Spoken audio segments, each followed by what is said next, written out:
Billionaire secretly followed his old black maid after work. What he saw made him fall to his knees begging forgiveness. Victor Hale's security system flagged his elderly black maid 3 times in 21 days. Missing food, medical supplies, all pointing to Ruth, the woman who raised him after his parents died. He followed her through fog-soaked streets into an abandoned laundromat, and what he saw through that window made his briefcase feel like a lie. What was she hiding in those grocery bags? Before we go deeper into this story, tell me, where are you watching from? And if you stay until the end, you'll understand why forgiveness sometimes begins on your knees. Now, let us continue. Victor Hale was not a man who tolerated surprises. At 33, he ran Hale Meridian, a multinational real estate empire, with the kind of ruthless precision most people reserve for defusing bombs. His colleagues described him as brilliant, decisive, emotionally unavailable, but undeniably effective. He dressed in tailored charcoal suits that never wrinkled, spoke in clipped sentences that left no room for misinterpretation, and moved through his days as if every wasted second was a personal failure. He wasn't unkind. He wasn't warm, either. He simply operated on a frequency where sentiment was impractical and efficiency was sacred. That morning, Victor delivered the keynote address at the Global Summit on Sustainable Urban Development. The applause was sharp and immediate as he stepped away from the podium. His presentation, structured around predictive analytics and ethical ROI models, praised as visionary, data-driven, and refreshingly unsentimental. He nodded through the compliments, posed for 2 photographs with sponsors, then exited exactly 90 seconds ahead of schedule. The car ride back to his estate on the northern cliffs was silent. Victor didn't listen to music. It cluttered thought. Instead, he reviewed real-time dashboards on his tablet, project timelines, hiring pipelines, portfolio risk scores, vendor compliance metrics. Everything sat comfortably within thresholds. As it should. His estate recognized the vehicle before he reached the gates. Lights adjusted. Doors unlocked. The marble entryway gleamed under automated LEDs that shifted with the time of day. Ruth Amari stood just inside the foyer, as she always did, a folded linen cloth in her hands and a quiet nod on her face. "Welcome home, Mr. Hale," she said softly. "Anything urgent?" Victor asked, already halfway up the stairs. "No, sir. Your messages are on the desk. Dinner will be at 7. He nodded without looking back.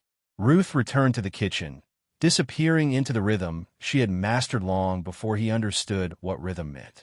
Ruth had worked in the Hale household since Victor was 5 years old. After the accident that took his parents, she had been the one to sit by his bed when the nightmares came, the one who remembered which foods made him sick, which books soothed him back to sleep, and how tightly he needed the blankets tucked to feel safe. She had never asked for recognition. She had never expected it. Over the years, her presence had become part of the architecture of his life. Steady, invisible, essential, like the hum of central air or the ticking of the grandfather clock in the hall. Later that evening, while reviewing quarterly performance reports from a development partner in Singapore, Victor noticed a system flag in the home management interface. It was minor. 3 instances over 21 days of unaccounted-for inventory from the residential kitchen and first aid cabinet. Small quantities, produce marked near expiry, artisanal bread, gauze, a sealed spacer device for asthma treatment. All flagged by the automated reconciliation log as missing with no associated event code. He stared at the screen. It was enough to trigger an alarm, but it was inconsistent. And Victor Hale did not tolerate inconsistency. Not in his boardrooms, not in his budgets, and certainly not in his own home. He accessed the internal clearance logs. Only 4 people had after-hours access to storage. Himself, his executive assistant, currently on leave in Malta, the estate's head chef, who hadn't worked nights in 6 weeks, and Ruth. Her badge appeared on 3 dates, each time between 10:15 and 10:47 p.m., each time aligned precisely with the flagged anomalies. Victor didn't react outwardly. He simply leaned back in his chair, stared at the data a little longer, and felt something shift in his chest. Not anger, not suspicion, but something stranger and colder. The kind of feeling you get when a person you thought you understood suddenly doesn't match the picture anymore. It wasn't about the food. He had more than enough of everything. It wasn't even about the supplies. It was the silence, the unspoken act. Ruth had access. She knew the systems. She could have asked, but she didn't. He turned off the monitor, closed the tablet, and looked toward the hallway. The house was silent, immaculate. Ruth was somewhere within it, folding linens, adjusting evening lighting schedules, doing what she had always done, supporting his life without ever stepping into its center. And for the first time in years, Victor realized he had no idea what Ruth Amari did after she left the estate. No idea where she went, who she spoke to, whether she had family or friends, what she ate for dinner when she wasn't preparing his. He knew the exact time she arrived each morning, the way she ironed the cuffs of his dress shirts, the precise temperature she steeped his tea. But he didn't know her. And now, for reasons he couldn't articulate yet, that felt like a problem. Victor didn't sleep well that night. It wasn't a tossing, pacing kind of restlessness. It was the kind that lived just under the skin, a tightness in the chest that refused to be reasoned with, a quiet pulse that didn't interrupt logic but challenged it from underneath. By morning, the feeling hadn't passed.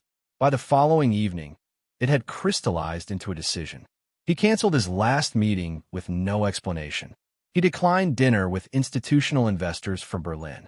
Then, just after 9:30 p.m., Victor stepped into his own car, a black electric sedan with privacy glass that darkened at the touch of a button, and drove himself out of the estate. He took the surface streets, not the express routes, past the downtown towers that bore his firm's logo in steel and glass, past the high-rises where he knew every tenant by unit number and lease margin. He didn't know exactly what he was looking for, only that he couldn't ignore it anymore. By 10:15, he was parked down the block from his own estate, windows darkened, engine idling silently. From that angle, with the automated lights glowing and no one visible inside, it looked like a set piece, not a home. He watched as Ruth stepped out the service gate, carrying the same cloth grocery bags he had seen folded in the laundry room earlier that week. She wore a long gray coat, the kind that kept warmth in and questions out, and a scarf pulled neatly across her silver hair. Her steps were steady, not hurried, not furtive, just deliberate. Victor waited until she turned the corner. Then he followed. Ruth didn't take a car. She walked 3 blocks to the bus stop, waited beneath a flickering street lamp, and boarded the southbound city line toward the industrial waterfront. Victor trailed behind in silence, never too close, always just far enough. The further they went, the more the scenery changed. Manicured sidewalks gave way to cracked pavement. Luxury storefronts became weathered brick. The hum of nightlife shifted to the drone of distant machinery and muffled radios. Sodium lamps cast everything in amber and shadow. When Ruth stepped off the bus, she moved through the neighborhood like someone who had lived there for years. No hesitation, no confusion. She turned down Dockwell Street, past a shuttered haberdashery, and approached an old laundromat whose neon sign, Spin CIY, had lost its T to a storm long ago. She unlocked the door and stepped inside. Victor parked at the far end of the block and approached on foot, stopping just short of the entrance. He didn't knock. He peered through the side window. Not to spy, he told himself, but to understand. Inside, Ruth was setting down her bags on a folding table. Where commercial washers once stood, there were now rows of plastic bins labeled "Use First, Cold Chain for Seniors." She flicked on 2 standing lamps, and the dim room filled with warmth. Children appeared from the shadows, quiet, patient, practiced. Ruth smiled, tired but certain, and began portioning soup into mismatched cups, slicing bread, having oranges with a paring knife whose wooden handle bore the groove of 1,000 meals. Victor stood frozen in the fog, briefcase in hand, watching a world he had never known existed. And in that moment, standing outside the glass, he realized he wasn't looking at a thief. He was looking at someone who had been giving pieces of herself away for years, while he had been counting what was his. Victor Hale believed in control the way sailors believe in knots, threaded tight, holding under pressure, beautiful only when invisible. The Hale Meridian Tower rose over the bay like a blade of glass, and his life was cut to match. Tailored suits, calendar blocks, calories logged, losses hedged. In a world built from leverage, surprises were for people without dashboards. He drove home in silence that night, the fog still clinging to his windshield. Ruth's image burned into his mind. Portioning soup, having oranges, humming hymns to children who waited with the patience of the chronically overlooked. The briefcase sat beside him, unopened, a monument to irrelevance. Back at the estate, Victor didn't go to bed. He went to his office, turned on every screen, and opened the inventory management interface with the cold precision of a man performing an autopsy. 3 anomalies, 3 dates, 3 timestamps. He pulled the raw logs, cross-referenced the discard queue, and traced each flagged item backward through the system's metadata trails. The first discrepancy, 5 kilograms of produce flagged as variance. He clicked deeper. The items had been marked near expiry by the culinary staff and routed to the discard bin 2 days before Ruth's badge appeared on the log. They were never scanned out because disposal protocol assumed destruction, not recovery. The second, artisanal bread and dairy. Same pattern. Flag for removal due to sell-by dates. Tag for compost pickup. Never logged as consumed or discarded because the system didn't track waste once it left inventory. The third, the spacer device. Victor opened the maintenance notes and found a brief entry from the estate's head chef, dated 3 weeks prior. Spacer flag for replacement due to packaging defect. Unit functional. R. Almari has informal clearance to move safe surplus to community distribution. Head of household aware per 2019 operational memo. Victor stared at the screen. His father's memo. Written 6 years ago, 2 months before the stroke that killed him. A single line buried in an operational update he had never read closely enough to remember. Authorize R. Almari discretion over non-critical surplus redistribution in alignment with estate values. There was no theft. There had never been theft. Only a system that tracked ownership but not purpose, that measured loss but not use. Victor closed the laptop and sat in the dark, listening to the hum of climate control, the faint tick of the hallway clock, the silence of a house built to insulate him from need. The next evening, Victor returned to the laundromat. Not to confront, not to surveil, to see. Ruth was already there when he arrived. Her coat hung on a peg near the door, her hands busy arranging soup containers on the folding tables. Children filtered in quietly, their faces familiar now, no longer shadows, but people. Corey with a logistics clipboard, Dima nodding as he unloaded crates from a battered van, Nala prepping oranges with the efficiency of someone who had learned to make every piece count. Victor stepped inside, and the room shifted. Not hostile, just aware. Ruth glanced up, her expression neutral but measuring. "Mr. Hale," she said evenly. "Didn't expect you back." "I didn't expect to come back," he admitted. She nodded toward an empty chair near the prep table. "Then sit.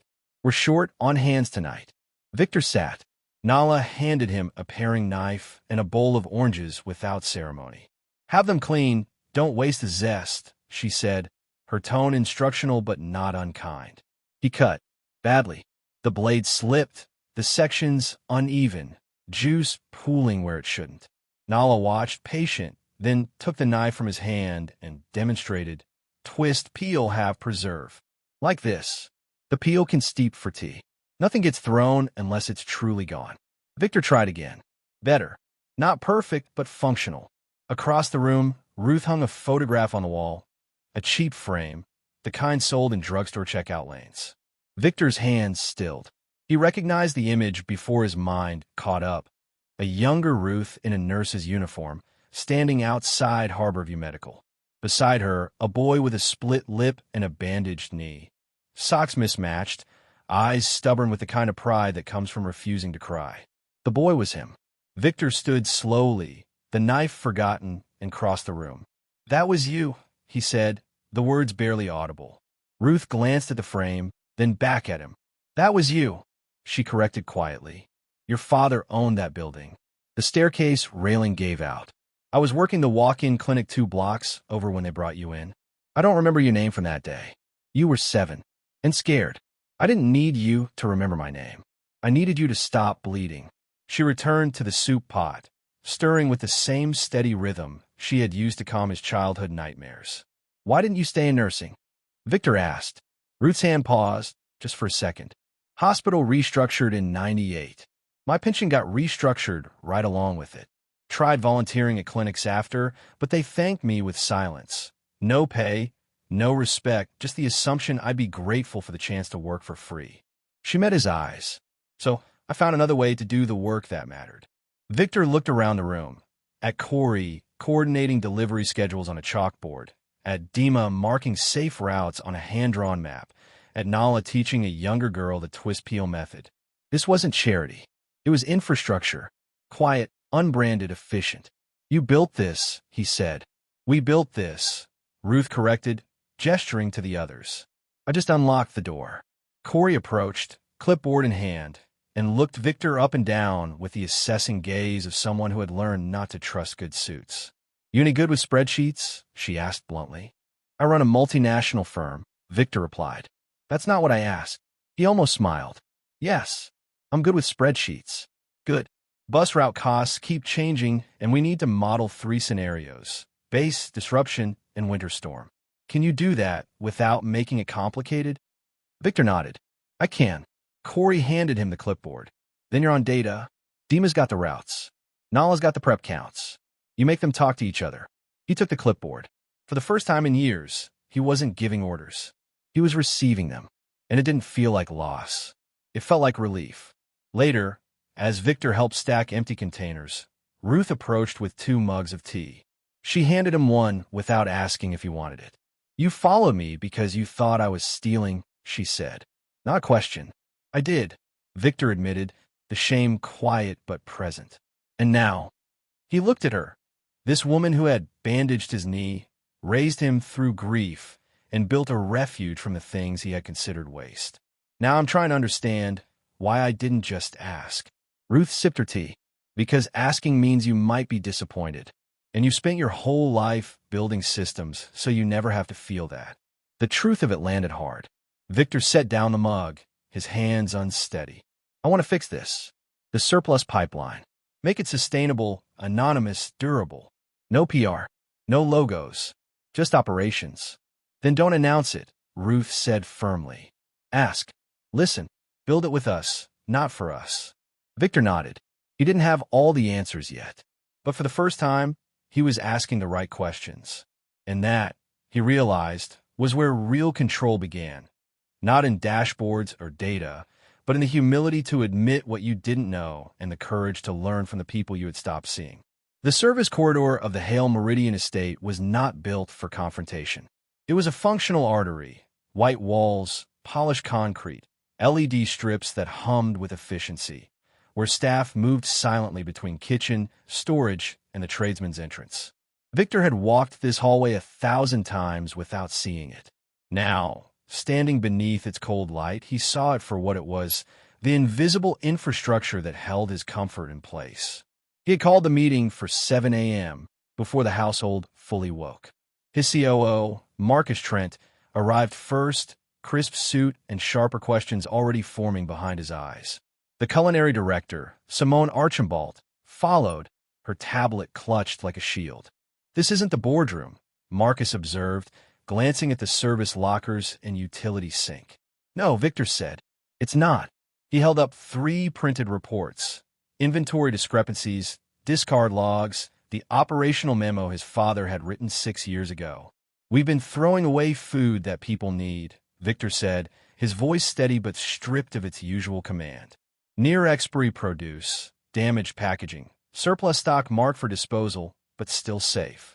It's been leaving this house in bags, not trash bins, because someone had the sense to see waste for what it really is, a failure of distribution, not excess.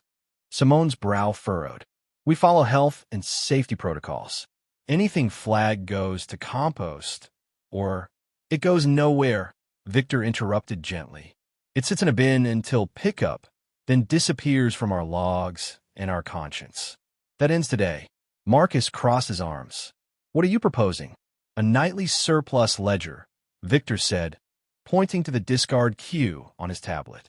Anything edible, anything functional, logged, packaged, and routed to community distribution through an anonymous pipeline. No branding, no cameras, no press releases.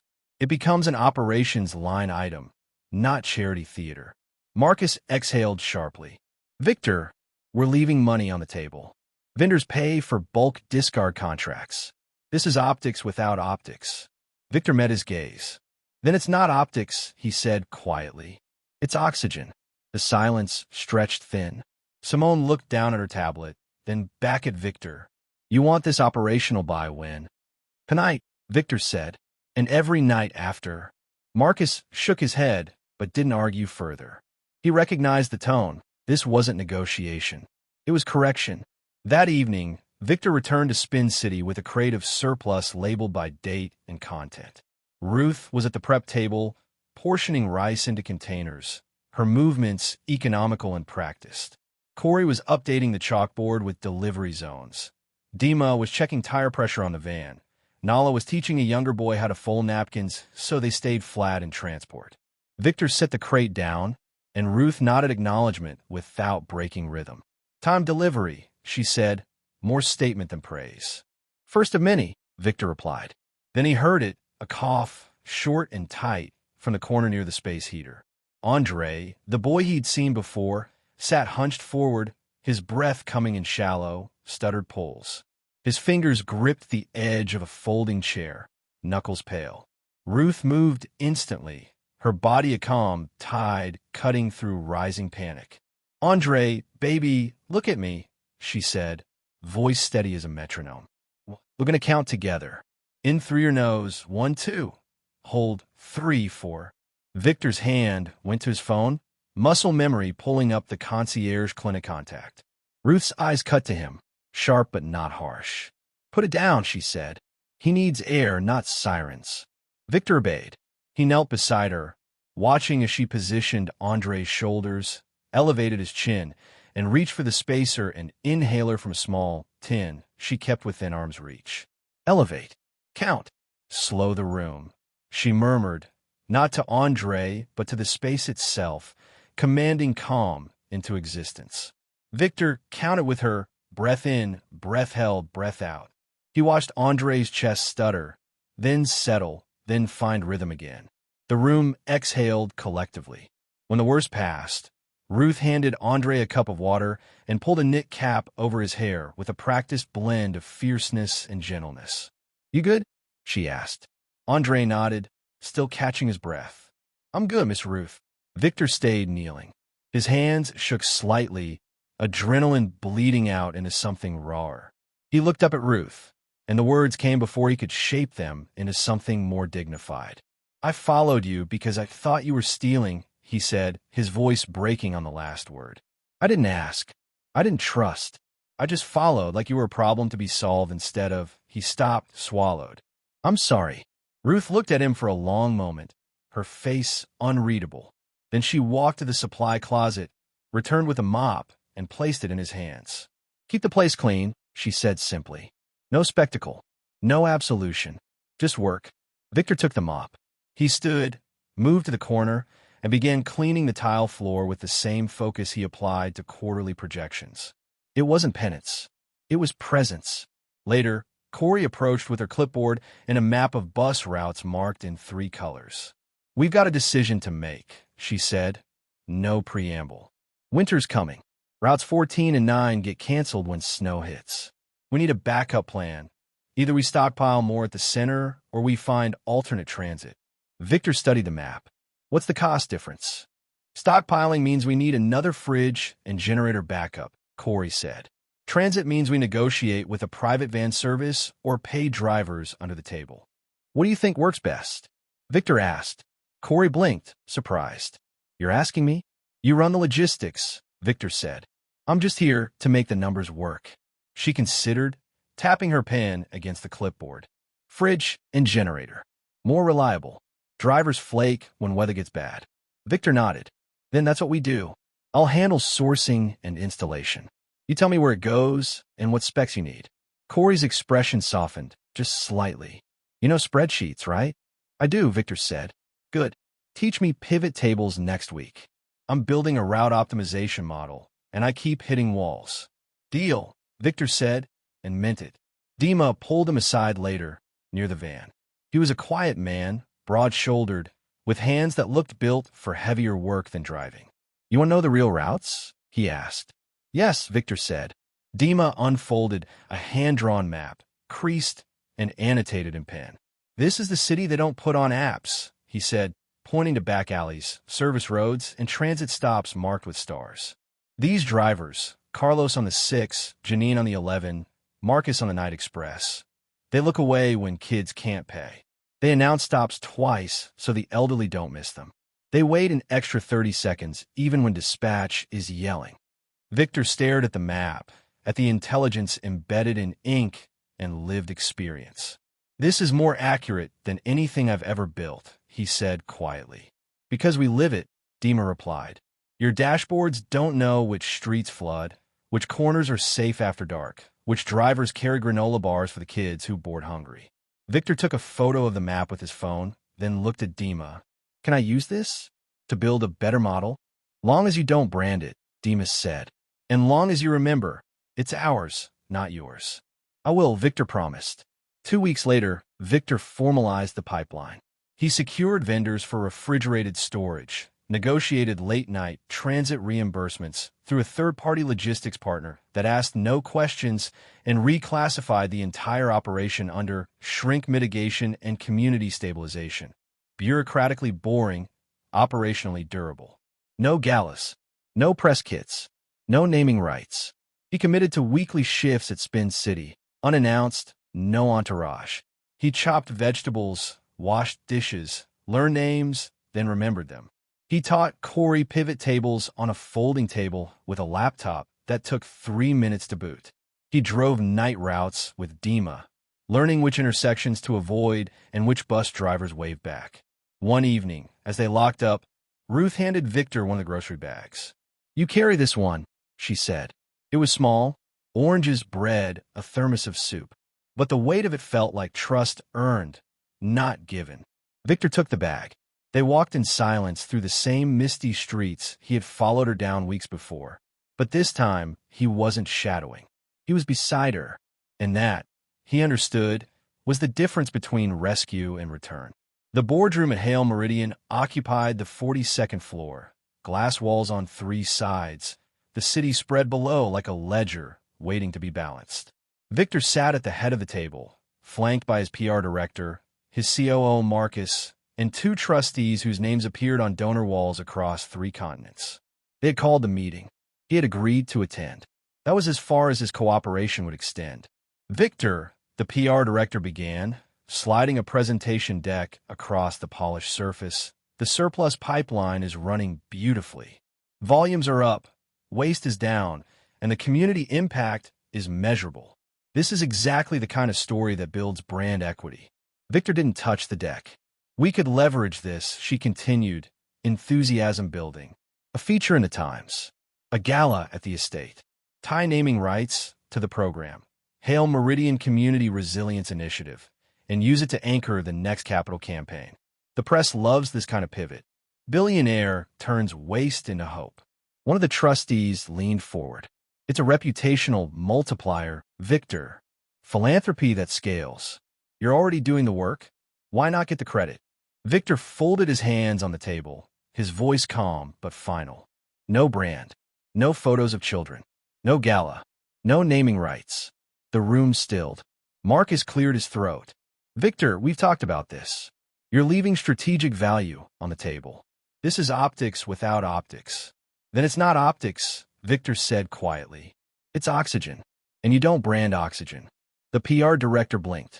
I don't understand. You've built your entire career on visibility, on strategic positioning. I built my career on control, Victor interrupted, his tone sharper now. And I confuse control with contribution. This pipeline doesn't belong to me. It belongs to the people who run it, who lived without it before I noticed it existed. Putting my name on it doesn't multiply its value. It just dilutes theirs. He opened his tablet and pulled up a budget line. I've reclassified the spend under shrink mitigation and community stabilization. It's an operational cost now, not a CSR initiative. Bureaucratically boring, institutionally durable. No press kit, no donor recognition event. If that's a problem, we can revisit the org chart. The silence was heavy, uncomfortable. The trustees exchanged glances. Marcus leaned back, arms crossed, reading the room. Finally, the PR director collected her deck and nodded. Understood, she said, though her tone suggested otherwise. Victor stood. The work continues. Quietly. That's not negotiable. 2 weeks later, the neighborhood association convened a forum at the community center on Linden Street. Folding chairs formed a loose semicircle. A borrowed projector cast shaky light on a pull-down screen. Local reporters hovered near the door, cameras ready, notebooks open, sniffing for a face to photograph, a name to headline. Victor arrived early, unannounced, and took a seat in the back row. He wore jeans and a plain jacket, his usual armor of tailored wool left at home. Ruth sat near the front with Corey, Dima, and Nala. When the moderator called the meeting to order and gestured toward the microphone, every eye in the room turned to Ruth. She stood slowly, shook her head, and placed a hand on Corey's shoulder. Corey speaks, Ruth said simply, and sat back down. The reporters shifted, confused. They had expected the elderly housekeeper, the human interest angle, the redemption arc. Instead, they got a 17-year-old girl in a hoodie and sneakers, holding a clipboard and a hand-drawn map. Corey stepped to the front without hesitation.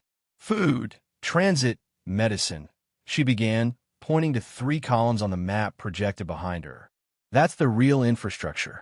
Not buildings, not logos, routes, schedules, refill dates.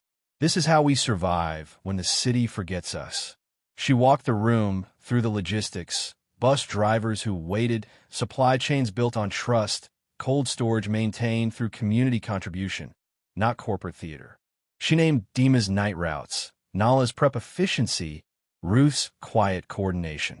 She spoke with the precision of someone who had learned to make every word count because time, like food, was never guaranteed. Victor sat motionless, pen moving across his notepad.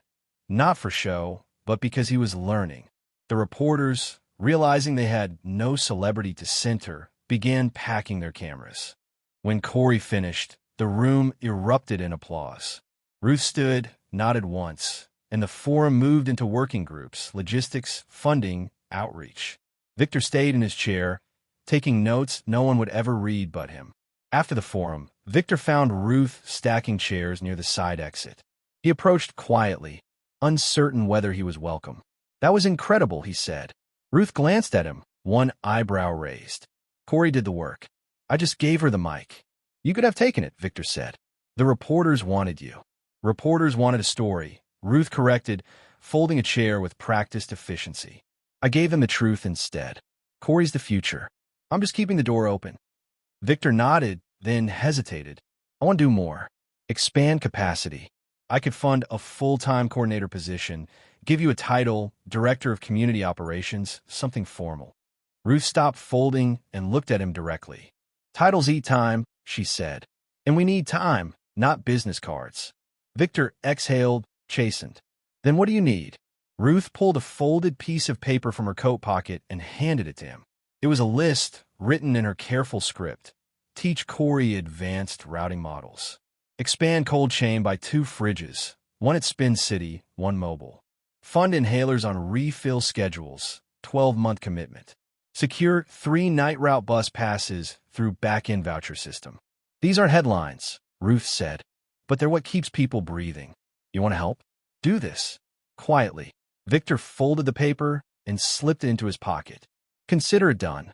Ruth returned to the chairs, and Victor joined her, stacking in silence. It was the first time she had given him a task instead of receiving one, and it felt, finally, like trust. Over the following weeks, Victor stopped announcing his arrivals at Spin City. He showed up on Tuesday nights for bulk shopping, Thursday mornings for supply runs, Saturday afternoons for dishwashing. He learned names: Andre, who still wheezed but smiled more; Nala's younger brother, who drew maps on napkins. Alma, the senior who taught him dominoes and called him TV lawyer every time he wore a collared shirt. He taught Corey pivot tables on a folding table at 11 p.m., her laptop battery dying halfway through, the lesson finishing by phone flashlight. He drove night routes with Dima, memorizing which intersections flooded, which alley stayed lit, which bus drivers waved, and which looked away. He was learning to be background. And it turned out background was where the real work lived. Then the risks arrived, dressed in professional politeness. A food supplier emailed Victor's assistant, requesting a photo opportunity at Spin City. Just a quick shot with the kids, great for both brands. Victor declined without explanation.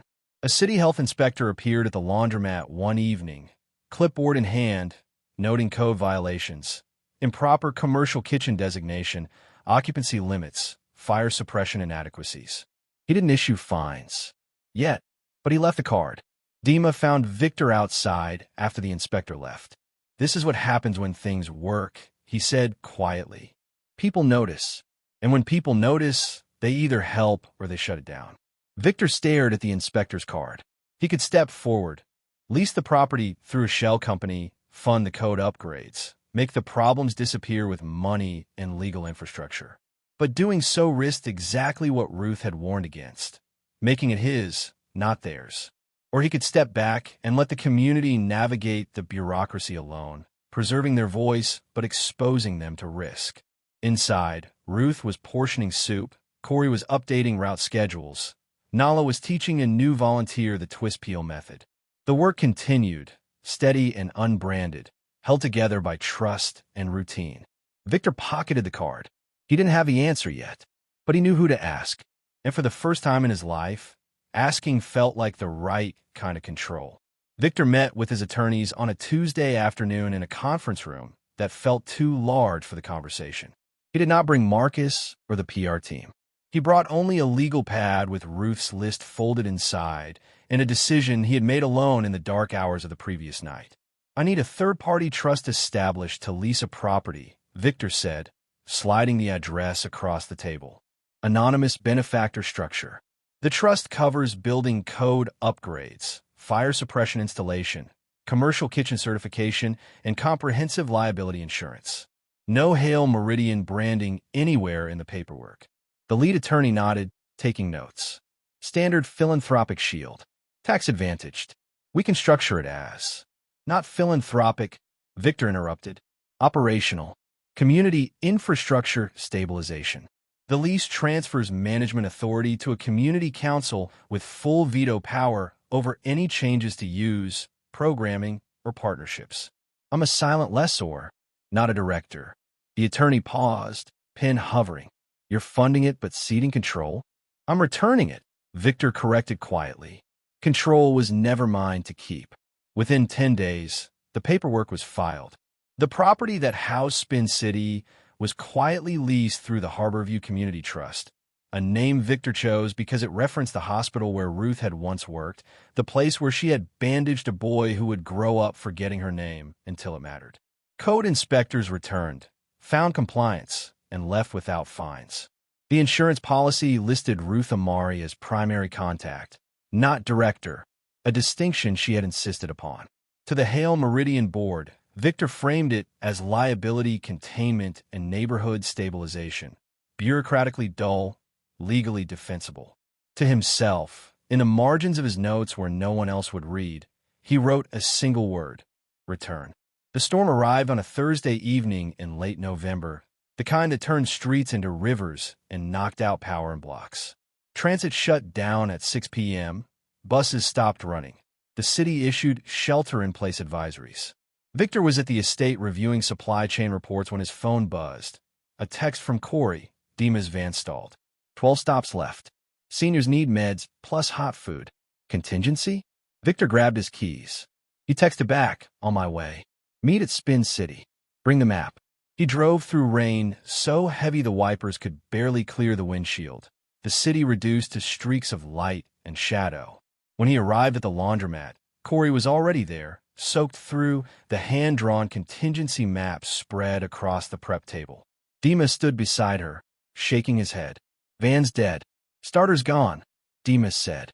We got 12 seniors waiting. 3 need oxygen refills. 2 need insulin kept cold. All of them need hot soup. Victor looked at the map. We go on foot. Load everything into carts. I've got a generator in the trunk. Portable, silent running, no brand. We hit the oxygen concentrator stop first, then work backward by priority. Corey nodded, already moving. They loaded insulated bags with soup, bread, medication kits. Victor retrieved the generator he had purchased weeks earlier and never mentioned. Small enough to carry, powerful enough to run life support equipment for hours. They ran, not jogging, sprinting through flooded intersections, pushing borrowed grocery carts, navigating alleys Dima had mapped for safety, not speed. At the first stop, an elderly woman named Mrs. Lois opened her door, eyes wide with relief. Her oxygen concentrator had been running on battery backup for 40 minutes. Victor set up the generator without a word, plugged in the machine, and watched the green light steady. Mrs. Lois exhaled, hand over her heart. "Bless you," she whispered. "Ruth sent us," Victor said, and it was the truth. They moved through the route, Corey navigating, Victor carrying, Dima knocking on doors and speaking names like prayers. By the time they reached the last stop, the rain had softened to mist, and their clothes clung like second skins. They returned to Spin City just before midnight, every delivery completed, every person accounted for. Inside, Ruth was stacking chairs, her movements slow but steady. The lamps cast warm pools of light. The room smelled of soup and rain-soaked fabric. She looked up as they entered, took in their drenched forms, and nodded once. "Everyone fed?" she asked. "Everyone," Corey confirmed, collapsing into a chair. Ruth poured tea into mismatched mugs and handed them out without ceremony. Victor took his, hands shaking slightly, not from cold, but from something deeper, something that had been building since the night he first followed her through the fog. He set down the mug and knelt. Not for show, not for absolution, because gratitude buckled him, and his knees could no longer hold the weight of what he had failed to see for so long. "I'm sorry," he said, voice breaking, "not just for following you, for the years I never truly saw you, for building systems that counted everything except what mattered, for believing control was the same as care." Ruth looked down at him, her face unreadable for a long moment. Then she reached down, lifted his chin with one hand, and spoke with the same steady cadence she used to calm Andre's breath. "Get up," she said gently. "There's soup to ladle." Victor rose, eyes damp, and took the ladle she handed him. He portioned soup into containers for tomorrow's route, his hands remembering the rhythm Nala had taught him weeks ago. Forgiveness, he realized, wasn't a single moment. It was the daily choice to keep showing up, to keep learning, to keep the work moving forward. 3 weeks later, the neighborhood association convened another forum. This time, there were no reporters, just residents, folding chairs, and agenda focused on logistics, not optics. Corey led the session, walking through updated transit maps, cold chain expansion, and the new refill schedule for inhalers funded through an anonymous voucher system. Ruth stood beside her, introducing the newly formalized Youth Council. 5 teenagers who had built the routing models, negotiated with drivers, and kept the pipeline running when adults looked away. Victor sat in the back row, notepad open, approving budgets in his head that would never carry his name. When the forum ended, he stayed to help stack chairs, a ritual he had come to treasure more than boardroom victories. The surplus pipeline ran like clockwork now. Every night, near-expiry produce, functional medical supplies, and surplus bread moved from the estate to Spin City to 12 distribution points across the city. The discard myth was dead, replaced by a system that measured use, not waste. The cold chain held through 2 new fridges, one stationary at Spin City, one mobile in Dima's repaired van. Bus vouchers circulated like currency, inhalers refilled on schedule. The laundromat's neon sign still read Spin CIY. The missing T now a landmark, a reminder that some things matter more than perfect branding. Victor taught Corey advanced pivot tables on Thursday nights, their lessons lit by phone flashlight when the building's old wiring flickered. He played dominoes with Alma, who still called him TV lawyer, and beat him every time. He learned Andre's favorite soup, Nala's birthday, Dima's daughter's name. He was no longer the billionaire who followed his maid through the fog. He was the man who carried groceries, learned routes, and showed up without announcement. On a late evening in December, the city wore its familiar film of mist. Ruth locked the door to Spin City and handed Victor one of the 2 grocery bags. They walked the same streets he had once trailed her down, but now he was beside her, not behind. At the corner where the street lamp flickered, Victor stopped. "I'm sorry," he said, the words a reflex now, a prayer he couldn't stop saying. Ruth glanced at him, something like a smile, sheltering at the corner of her mouth. "Then keep showing up," she said, her voice carrying the weight of years and the lightness of earned trust. They reached the laundromat door. Ruth pulled out her key, and, as it turned in the lock, the sound felt less like an ending and more like a beginning. A benediction offered not in words, but in the quiet, steady work of hands that keep counting even when no one counts you. The door opened. The lamps inside flickered on, and together, they stepped into the warmth, ready to begin again. If you've ever doubted someone who deserved your trust, if you've ever been too blind to see the person holding your life together, if you've ever needed proof that it's not too late to kneel and say I'm sorry, then this story was for you. Subscribe so you never miss a story that reminds you what being human actually costs. Drop a comment. What moment broke you? Victor on his knees? Ruth handing him the mop? That last grocery bag? And if someone you love needs to hear this, someone who's been invisible too long, share it. Don't let them stay unseen.